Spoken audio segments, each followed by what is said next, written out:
সকলে কেমন আছো? আশা করব খুব খুব ভালো আছো। আজ 14ই অক্টোবর সোমবার, সকাল বাজছে এখন 8টা।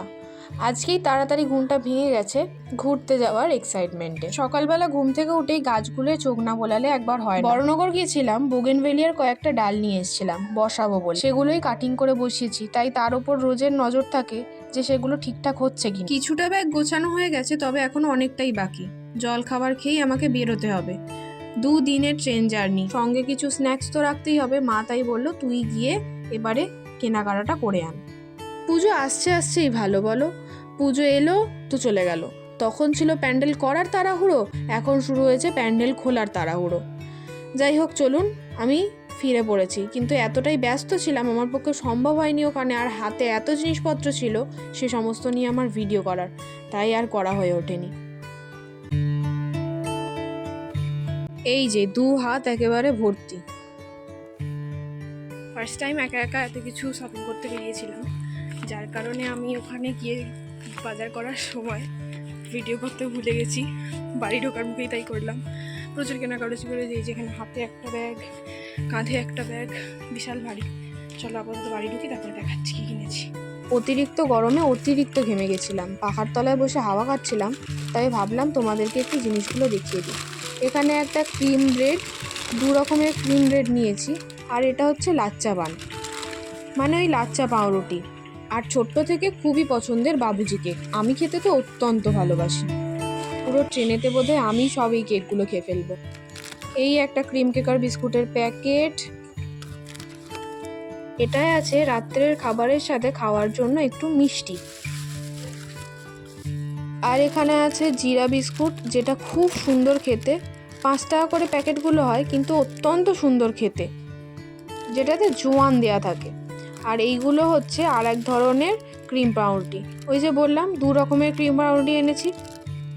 আর এখানে আছে 2 রকমের চিড়ে ভাজা, একটা মশলা দেওয়া, একটা মশলা ছাড়া, কারণ কারি পাতা দেওয়া চিড়ে ভাজাটা দিদি আবার খায় না। আর এখানে আছে চায়ের সাথে খাওয়ার জন্য একটু নোনতা বিস্কুট, টপ আর গুগলি। ব্যাস, এই ছিল কেনাকাটা। আমার বাড়িতে গোবলু সোনা আছে বলে তো মাছ মাংস ডিম হয় না। মাছটা হয়, মাংস ডিম হয় না।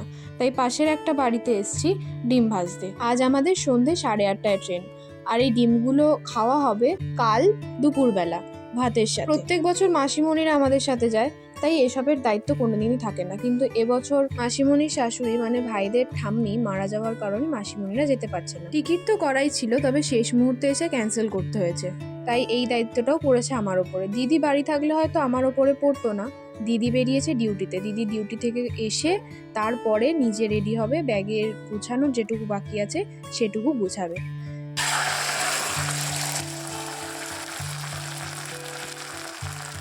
চলো তাড়াতাড়ি করে ডিম ভেজে বাড়ি যাই। তারপরে এখনও অনেক কাজ বাকি আছে, এখনও অনেক কিছু গোছানো বাকি। খাবারের প্রায় সমস্ত কিছুই গোছানো এখনও বাকি আছে। ও একদম ভুলে গেছিলাম, আজ দ্বাদশী। তবুও পুজোর পর যেহেতু এটা তোমাদের জন্য প্রথম ব্লগ, তাই সকলকে জানাই শুভ বিজয়া। বড়দের অনেক অনেক প্রণাম, আর ছোটদের অনেক ভালোবাসা। চলো, ওদিকে ডিম ভাজা আর পেঁয়াজ ভাজা, আলু সেদ্ধ মাখার জন্য সমস্তটা একদম রেডি করে রেখে এসেছি, খালি বেরোনোর সময় ওদের বাড়ি থেকে নিয়ে নেব। এদিকে এখন চান টান খাওয়া দাওয়া করে আমি বসেছি বাকি খাবারগুলোকে গোছাতে। এবছর মা একটু বেশি ব্যস্ত, কারণ দিদি নেই, মাসিমণির কিছু কাজের দায়িত্ব থাকে, সেগুলোও আছে। তাই সমস্ত কিছু মিলিয়ে আমাকে অনেকটা কাজের ভারী নিতে হয়েছে। খাবার দাবারের প্রায় সমস্ত কিছুই আমি গোছাচ্ছি, যদি কিছু ভুল হয় সেটার দায়িত্বও আমার। এই মিষ্টিগুলোই সকালে বাবু মশাই থেকে এনেছিলাম, ক্ষীরকদম, একদম ফ্রেশ। বাঙালি মানুষ, খাবারের শেষ পাতে মিষ্টি মুখ হবে না সেটা তো হতেই পারে না, সেটা ঘর হোক বা বাইরে বা ট্রেনে। তাও আবার বিজয়া দশমীর পর, যখন বাড়িতে এত মিষ্টি, সকলে এসে মিষ্টি দিয়ে গেছে। বাড়িতে তো কেউ থাকবে না, তাই সেই সব মিষ্টিগুলোও নিয়ে নেওয়া হলো, ট্রেনেতে খাওয়া হয়ে যাবে। আর ওই যে দেখছো ছাপা নারকোলের তৈরি, ওটা কখনো বাড়িতে ফেলে রেখে দিয়ে চলে যাওয়া যায়? ওটা তো নিতেই হয়। বিজয়ার পর মনটা যেন ওটার জন্যই অপেক্ষা করে থাকে, কখন খাবো। ব্যাস, চলো, মিষ্টি গোছানো হয়ে গেছে, এবার খালি লুচি আলুর দমটা খালি ভরবো। এই যে আলুর দম মা রান্না করে রেখেছিলো, এখন অনেকটাই গরম আছে, তাই এটাকে টিফিন বক্সে ঢালার পরেও এখন একটু খুলে রাখবো, একটু পরে চাপা দিয়ে নিয়ে নেব। লুচিগুলোকে কলা পাতার মধ্যে প্রথমে পুড়ে নেব, কারণ বাড়িতে এখন ফয়েল নেই। তারপরে ব্যাগের মধ্যে বসিয়ে নেবো, এটাকে আর টিফিন কৌটোয় ঢোকাবো না। এটা তো রাতের বেলায় খাওয়া হয়ে যাবে, হয়তো কটা বেঁচে থাকবে, সেটা কাল জলখাবারে হয়ে যাবে। দেখেছো, জলের বোতলগুলো ঢোকাতে একদম ভুলেই গেছি। 3টে 2 লিটারের বড় বড় জলের বোতল নিয়ে নেওয়া হয়েছে, ট্রেন থেকে কতবার আর কেনা হবে। সেগুলোই ব্যাগের মধ্যে পুরে নেব। টিফিন বক্স আর কলা পাতা নিয়ে এখন এই পেঁয়াজ ভাজা আর ডিম ভাজাগুলোকে ভরতে এসছি। সব হয়ে গেছে, খালি এই দুটোই বাকি ছিল। ডিম ভাজাগুলোকে আগে কলা পাতায় নেব, তারপর টিফিন বক্সের মধ্যে পুরে নেব, যাতে অনেকটা সময় ডিম ভাজাগুলো ভালো থাকে। কিন্তু কিভাবে গোছাবো ঠিক বুঝে উঠতে পারছি না। একবার গোল করছি, তো একবার ভাঁজ করছি, তো আবার একবার খুলছি, এই করছি আমি। যাই হোক, চলো তাড়াতাড়ি এগুলো গুছিয়ে নিয়ে নিজে রেডি হয়ে নিয়ে এবার বেরোই। এবারে অনেক কাজই প্রথমবার নিজে করেছি, যেমন এই ডিম ভাজা। কোনোদিনের আগে ডিম ভাজিনি। ছোটবেলায় একবার মামার বাড়িতে এই ডিম ফাটানো নিয়ে কত কাণ্ড হয়েছিল। মা আমায় ডিম ফাটাতে দেবে না, আর আমি ডিম ফাটাবই। দিয়ে ব্যাস, মা হাতে ডিম আর চামচ ধরিয়ে দিয়েছিল, আর ফাটাতে গিয়ে সে বাটির মধ্যে তো পড়লোই না, বাইরে পড়লো। মায়ের থেকে দুমদাম মার খেলাম। মামার বাড়িতে থাকলে যা হয়, মাসিমণি, মামা, দাদু, দিদা সবাই বাঁচালো মায়ের কাছ থেকে। আজকে সেই মেয়েটাই একা একা ডিম ফাটিয়ে ভেজে গুছিয়ে সমস্ত কিছু রেডি করলো। ভেবেও ভালো লাগছে। এখন এই এক সমস্যায় ফেঁসেছি। যেভাবেই কলা পাতাটাকে মুড়তে যাচ্ছি, কলা পাতাটা ছিঁড়ে যাচ্ছে। জানি না কি করে গোছাবো, মাও নেই। আমি যেন কেমন একটা নার্ভাস হয়ে যাচ্ছি এবার। যাক বাবা, ধীরে ধীরে চেষ্টা করতে করতে হয়ে গেছে। এবার এটাকে টিফিন বক্সের মধ্যে পুরে চাপা দিতে পারলে আমি বাঁচি।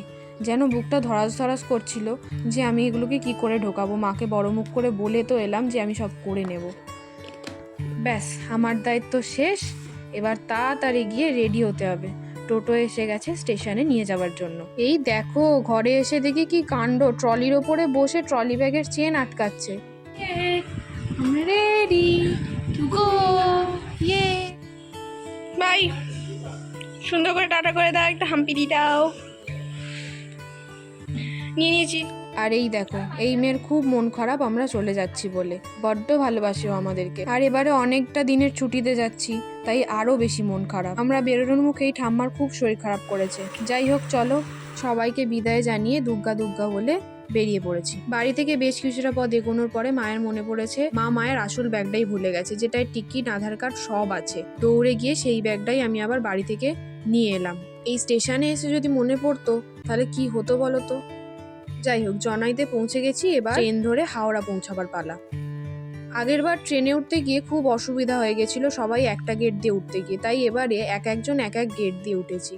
দিদি এক গেট দিয়ে, আমি এক গেট দিয়ে, মা বাবা আর এক গেট দিয়ে, দাদা পুরো অন্য কামরাতেই আছে, যার কারণে কোনো অসুবিধা হয়নি।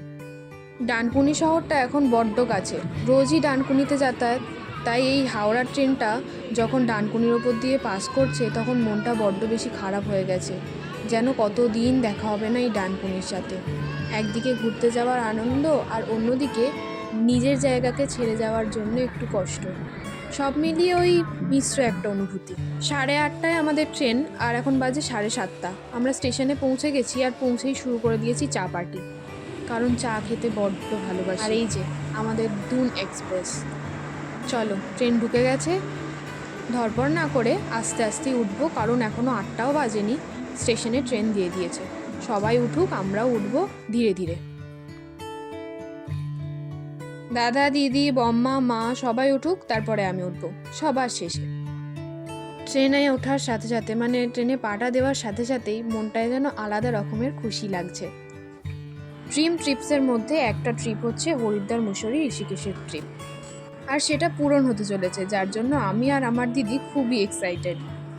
সত্যি বলতে, আগেরবার বৃন্দাবন যাওয়ার সময় জীবনে প্রথমবার লং জার্নি ট্রেনে চেপেছিলাম, যেখান থেকে upper berth, middle berth, lower বার্থকে চিনেছিলাম। আগেরবার স্লিপারে টিকিট কাটা হতে খুব কষ্ট হয়েছিল ভিড়ের ঠেলাঠেলির কারণে, কিন্তু এবার সেই জন্য এসিতে টিকিট কাটা হয়েছে, তাই খুব বেশি শান্তিপূর্ণ। এসিতে উঠেই যখন বালিশ, বেড কভার, কম্বল সমস্ত কিছু দেখতে পেলাম, খুব বেশি আনন্দ পেয়েছি, কারণ সবটাই আমার জন্য প্রথমবার। রাতের ডিনার কমপ্লিট, এবার শুতে যাব। সেই পরশু ভোরবেলা ট্রেন থেকে নামবো। আজ তাহলে আসি, দেখা হবে পরের ভিডিওতে। সকলে ভালো থেকো, সুস্থ থেকো, সাবধানে থেকো। টাটা।